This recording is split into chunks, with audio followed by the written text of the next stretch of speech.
بسم الله الرحمن الرحيم. السلام عليكم ورحمة الله وبركاته. الحمد لله الذي فضلنا على كثير من عباده المؤمنين. أشهد أن لا إله إلا الله وحده لا شريك له، وأشهد أن محمدا عبده ورسوله والمبعوث رحمة للعالمين.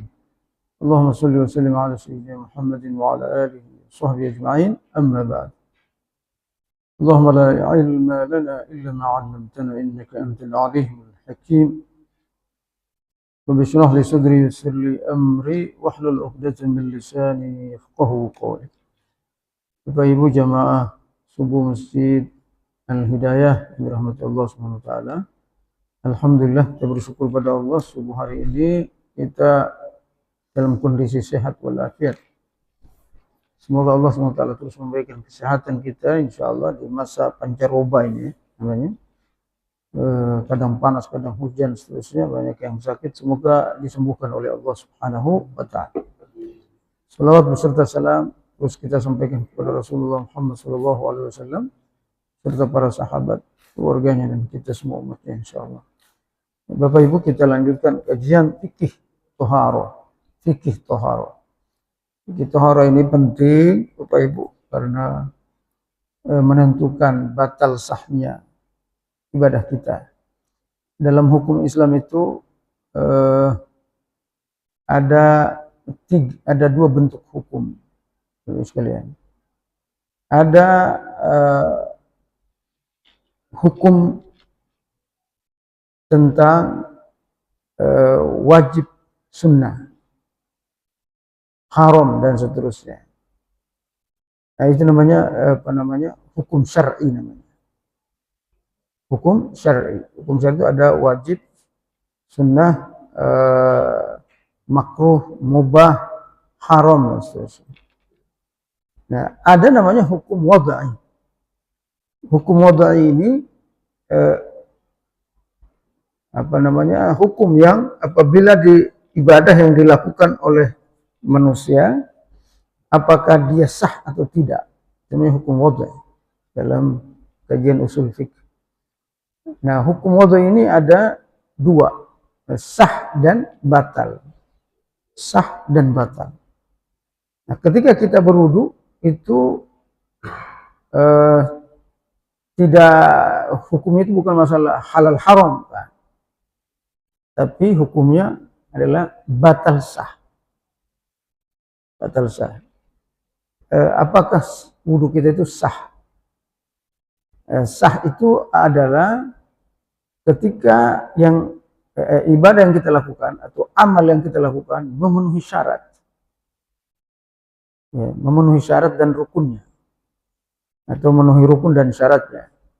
Sholat misalnya, kalau memenuhi rukun dan syaratnya, maka sah sholatnya. Bukan disebut haram sholatnya, bukan, tapi disebut sah. Kalau tidak memenuhi rukun dan syarat disebut batal. Begitu juga wudu. Atau kalau wudu kita, bersuci kita tidak memenuhi rukun dan syarat disebut batal. Kalau memenuhi rukun dan syarat disebut sah. Ini biasanya juga terkait dengan masalah muamalah, termasuk nikah. Nikah kita itu kalau dia memenuhi rukun dan syarat disebut sah. Kalau tidak memenuhi rukun dan syaratnya disebut batal. Ya, tidak kita sebut ini tidak memenuhi syarat nikahnya haram, enggak. Bukan itu hukumnya. Tapi hukumnya hukum wudu, ini namanya batal sah. Nikahnya batal, nikahnya sah. Begitu juga jual beli. Ya, jual beli ini barangnya bisa haram, bisa halal. Tapi transaksinya itu batal sah hukum, bukan transaksi haram, transaksi halal. Ya, transaksinya misalnya akadnya tidak lengkap, ini disebut batal. Akadnya lengkap disebut sah. Nah, ini kita akan bahas masalah hukum ini terkait dengan ibadah wudu.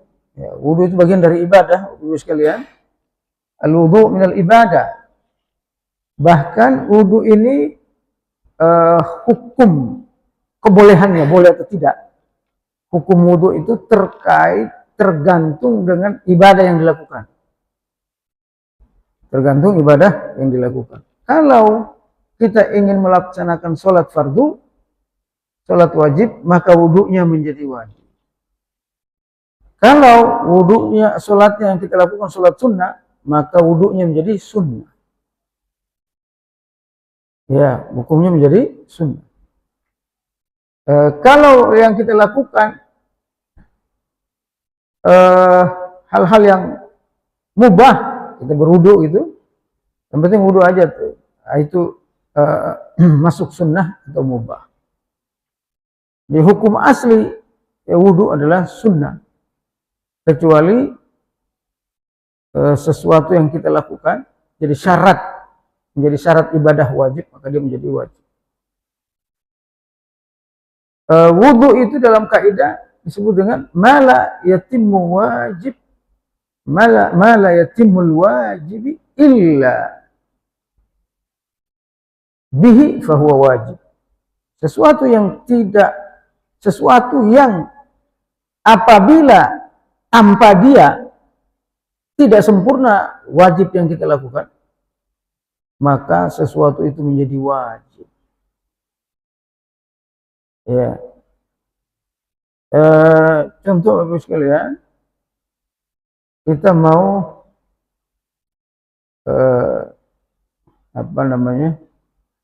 menyembelih kurban, itu hukumnya ada mengatakan wajib fardu ain ya, ada mengatakan sunnah muakkadah. Misalnya kalau kita ambil hukum kurban fardu ain, kira-kira tanpa disembelih, tanpa golok, bisa nggak kita berkurban? Nggak bisa, maka golok itu wajib. Itu maksud kaidah. Maka mengadakan golok jadi wajib. Jadi kalau ada yang jual golok itu menggugurkan kewajiban. Iya. Ada yang jual golok. Kenapa? Karena tidak bisa sempurna tuh, nggak bisa dilakukan tuh yang wajib tanpa golok, maka goloknya wajib. Hukum sehari-hari golok mah nggak ada wajibnya, nggak ada sunnah. Dia alat, tapi karena dengan dia yang wajib jadi bisa kita lakukan, maka dia. Nah, wudu itu seperti itu. Kalau tanpa wudu kita nggak bisa sholat, maka wudu jadi wajib. Boleh nggak kita sholat tanpa wudu? Ya, maka wudunya menjadi wajib. Makanya wudu itu dua hukumnya, sunnah dan wajib. Sunnah dan wajib. Sunnah kalau kita ngelakuin yang hal-hal sunnah, atau kita ingin berwudu 24 jam, sunnah. Tapi dia menjadi wajib ketika kita melaksanakan yang wajib dengan syarat wudu. Ibu sekalian, kemarin kita sudah menjelaskan tentang najis. Sekarang min hisalil fitrah, ada 7 yang harus kita bersihkan dari tubuh kita. Nah, kalau kita membersihkan ini disebut fitrah. Disebut fitrah. Hadisnya itu fitrah. Apa itu fitrah? Kesucian asli manusia. Jadi kalau ini kita bersihkan, kita kembali kepada fitrahnya. Bukan cuma Ramadan mengembalikan kita kepada fitrah, tapi 7 hal ini mengembalikan kita kepada fitrah. Apa itu? Al-khitan. Yang pertama al-khitan, wa huwa qat'ul jildati allati tughatta al-khashafah, wa huwa wajib fi haqqi dzukur. Yaitu khitan. Khitan itu memotong sebagian kulit kemaluan bagi laki-laki, dan ini wajib bagi laki. Wa yustahabbu dzalika fi yaum as-sabi' min al-wiladah. Disunahkan khitan itu hari ke-7 dari kelahiran. Bisa sunnah khitan itu, sunat itu hari ke-7, Pak. Jangan 7 tahun baru khitan. Ya, hari ke-7. Adapun perempuan sunnah.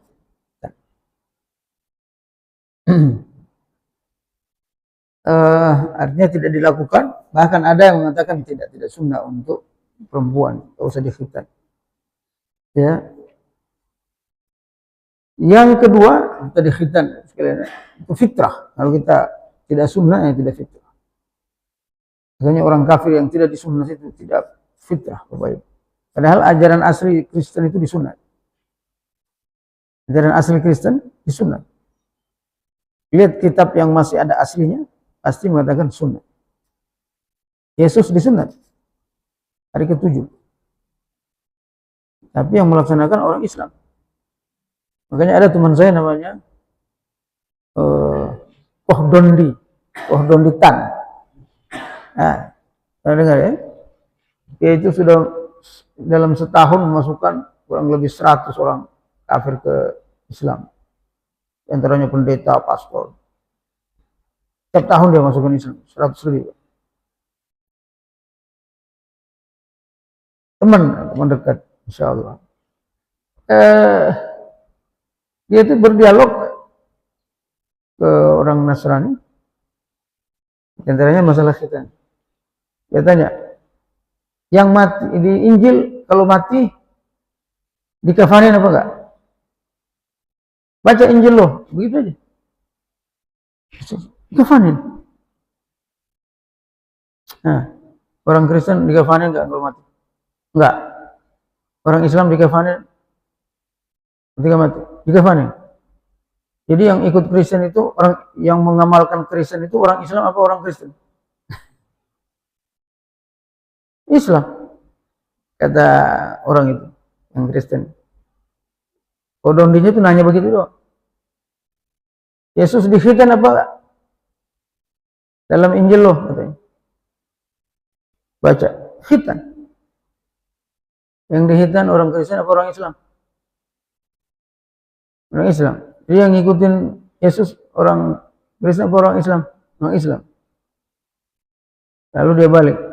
Jadi yang Yesus ini Kristen apa Islam? Islam. Lu kenapa gak masuk Islam? Hanya masuk Islam betul. Tapi sekali ya, hanya gitu doang. 2-3 pertanyaan terus masuk Islam. Jadi Bapak Ibu sekalian, masalah khitan ini ternyata sunanul anbiya. Dia kebiasaan para nabi, para rasul. Semua nabi dan rasul berkhitan. Jadi bukan cuma umat Islam. Yang kedua, Bapak Ibu sekalian, al-istihdad. Di antara fitrah itu adalah halqul 'anah. Mencukur rambut kemaluan. Cukur. Itu fitrah. So, zaman dulu mencukur pakai apa, Pak? Pisau. Kita ini mencukurnya sudah pakai alat luar biasa, Pak. Masih malas juga keterlaluan. Jadi cuma kita itu yang nggak dicukur, yang nggak disuruh cukur, kita rajin cukur. Apa itu jenggot? Jenggot itu nggak boleh dicukur sebenarnya. Sunnahnya begitu. Yang ketiga, wa natful sya'rul 'ibd, mencukur bulu ketek, mencabut, bukan dicukur, cabut. Ya. Kalau yang tadi dicukur, kalau ini dicabut. Atau bisa dipendekkan. Kalau zaman sekarang al-halqu juga boleh. Kalau sakit dicabut, dicukur. Ya. Orang non muslim Bapak Ibu sekalian, yang dua hal ini mereka tidak lakukan. Ya, kita lihat mereka buka baju sampai di sini belum. Islam enggak bisa. Itu kotor, menurut Islam itu kotor. Yang keempat, wa taqlimul azafir, memotong kuku. Potong kuku tidak boleh. Laki maupun perempuan. Ini kita anak-anak perempuan kita kadang panjang kuku, Pak. Senang manjangin kuku. Itu bukan ajaran Islam, ajaran Barat, bahkan ajaran kaum Gipsi atau zaman dulu orang-orang kuno itu Pak, kuku yang begini. Dan dia biasanya kepercayaan menyembah setan biasanya, panjang kuku. Makanya kata Nabi, di setiap kuku kalian ada setan. Kita harus potong kuku. Nah, sunnahnya motong ini hari Jumat. Potong rambut, potong kuku, potong-potong semuanya. Yang penting jangan potong leher, Pak. Potong dicukur semuanya, sehingga bersih, baik. Ajaran ini sunnah Nabi Shallallahu Alaihi Wasallam, disebut al-fitrah namanya. Kembali kepada fitrah manusia. Yang kelima, i'fa'ul lihya wa tarkuha hatta tukassiru wala taqsiru taqsiran yakunu qariban minal halal. Yang kelima itu merapikan jenggot, tidak mencukur, dirapikan. Kalaupun dicukur, dia diperindah, dia dicukur. Nah, jadi sunnahnya itu bukan yang panjang kemana-mana itu, merembet kemana-mana. Nah, itu juga nggak indah. Kan ada orang biar dianggap sunnah, dia kasih panjang rambut begini. Nah, disunnahkan itu indah, rapi. Rapi, dirapiin. Dipotongnya itu tidak boleh potong panjang, potong pendek enggak. Dirapiin. Sesuai dengan tumbuhnya jenggot. Jadi sunnahnya itu dirapiin sehingga indah kelihatan. Yang punya jenggot ini bagi yang lebat, tidak semua orang diberi kelebatan jenggot. Bahkan banyak yang tidak tumbuh. Nah, termasuk saya enggak tumbuh. Enggak tahu kakak-kakak saya, adik saya semua tumbuh kecuali saya. Dari sananya sudah. Ya. Ada seorang sahabat seperti saya, jenggotnya itu 2-3 saja. Dia pelihara. Nabi tertawa. Kata sahabat, kenapa engkau tertawa ya Rasul? Tertawain jenggot saya. Kata Rasul SAW, saya bukan mentertawakan engkau. Saya melihat ada jenggotmu itu 3, ada 3 bidadari bergelantungan di jenggotmu. Dari riwayatnya begitu. Bagaimana kalau yang lebat? Ya. 3 saja ada 3 bidadari. Bagaimana lebat ya? Yang keenam, wa ihfa'us syarib. Ihfa'us syarib, mencukur kumis. Taksiruhu ma'abuqai athari lahu. Yang sunnah itu justru tidak dibotakin. Tidak dibotakin, tapi dicukur pendek, tapi masih ada bekasnya. Wa in halaqahu fala ba'as, tapi kalau dia cukur pendek habis enggak masalah. Ya. Tapi yang bagusnya masih ada bekas. Memelihara jenggot, mencukur kumis itu bagian dari perintah Nabi untuk membedakan kita dengan Yahudi. Yahudi itu sebenarnya sebaliknya Pak, kumisnya diperpanjang, jenggotnya dipotong.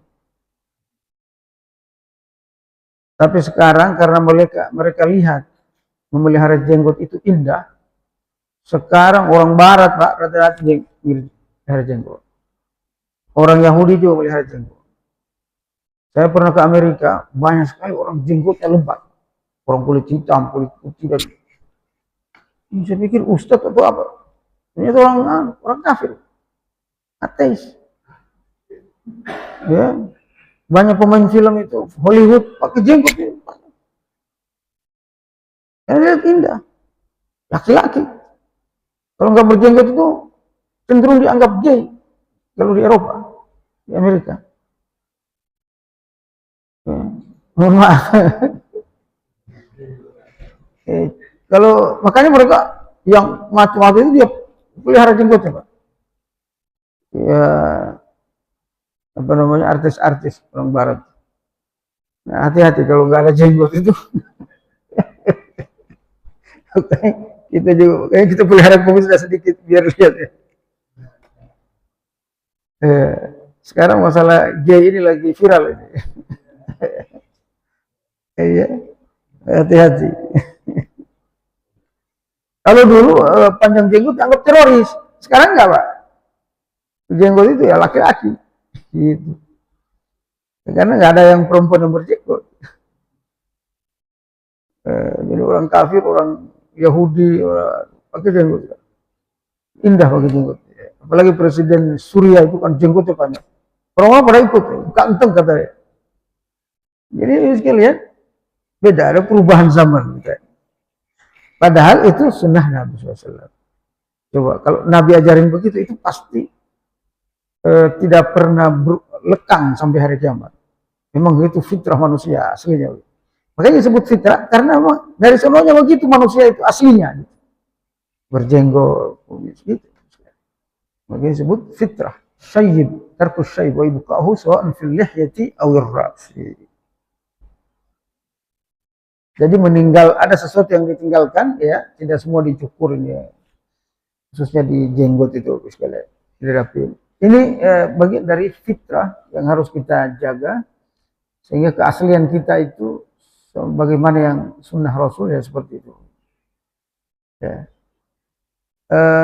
Yang berikutnya kita rukun wudhu. Rukun.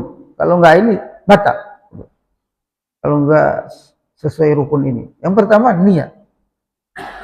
Harus ada niat. Itu ghuslah. Atau di dalam hati maupun dikeraskan. Yang ketiga, yang kedua, ghaslul wajhi.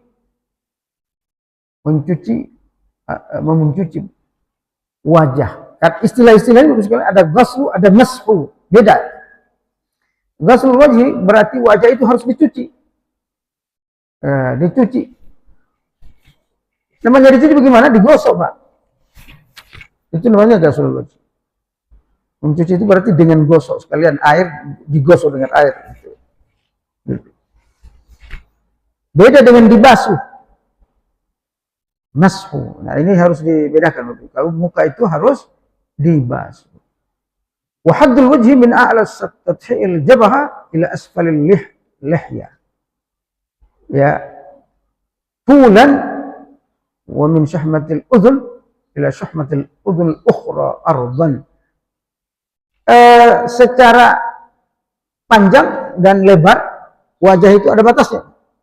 Nah, banyak yang tidak sah wudunya di sini karena tidak tahu definisi wajah. Dia pikir wajah itu hidung, mata, sama mulut aja, Pak. Batal wudu, tidak sah. Wajah itu dari sini, bulu yang terakhir ini, di jidat, sampai batas dagu, jenggot yang berjenggot ini. Jadi, jenggot ini termasuk bagian dari wajah dia masuk. Jadi kalau berwudu harus basah jenggot, disapu. Karena dia batasnya dengan batasnya itu jenggot. Nah, ini bukan wajah. Itu panjang. Lebarnya batas kuping ini. Ini daun kuping dan daun kuping kanan. Kiri. Jadi kalau berwudu harus semuanya. Saya perhatiin banyak orang berwudu gitu. Hanya separuh wajahnya yang kena. Tidak sah wudunya. Tidak sah wudunya, tidak sah sholat. Yang ketiga, ghuslul yadain, mencuci tangan. Tangan berarti dicuci sama dengan muka. Yang dimaksud dengan tangan adalah ya ilal mirfaqain ijma'uha minal ghusl. Dari sini, Pak, sampai siku ini harus basah. Jadi bukan begini-begini doang. Tapi harus dalam mazhab Syafi'i dia harus mengalir air. Air itu mengalir ke tangan. Gini. Jadi kalau ada air keran, dia begini, mengalir ke sini. Baru digosok. Ada yang ngajarin orang wudhu setengah gelas. Apa? Hanya dibasuh doang. Ini ada ghusl, bukan basuh. Bagaimana menyuci dengan setengah gelas? Jadi kadang nggak paham hukum, Bapak Ibu sekalian. Banyak yang batal wudhu saudara kita itu. Karena nggak ngaji itu tuh. Lihat YouTube, ada praktik YouTube wudhu dengan setengah gelas aqua. Bagaimana mungkin? Indonesia ini negara air, Pak. Bumi ini negara air. Di zaman Nabi ada padang pasir harus berwudhu kayak gitu. Bagaimana kita banyak air? Jadi ilmu ini Bapak sekalian penting.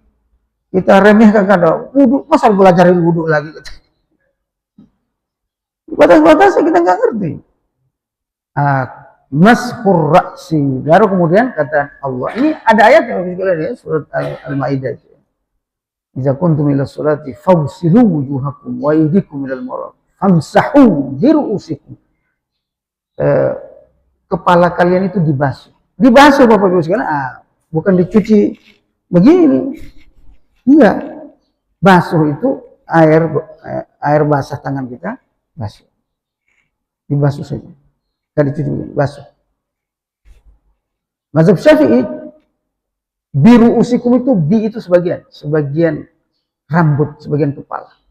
Jadi kalau sudah ada yang basah sebagian, Imam Syafi'i, mazhab Syafi'i begini sah sebagian mazhab Syafi'i. Basah ini doang. Kalau ada wudhu orang NU wudhu begitu, karena ikut sebagian mazhab Syafi'i, sebagian diambil air basuh, sah. Sebagian yang lain basuh. Mazhab Syafi'i yang sebagian yang lain dia basuh. Tapi airnya tangan dibasahin, basuh. Bukan air tumpah. Kasihan mandi setiap mau wudhu mandi kayak mandi. Ya. Itu juga menjaga agar kopiah kita juga nggak rusak, Pak. Kalau basah banget kopiah rusak. Apalagi kopiah hitam. Kenapa dia mas? Fahami redaksinya. Basuh, bukan cuci. Kalau tangan, muka cuci.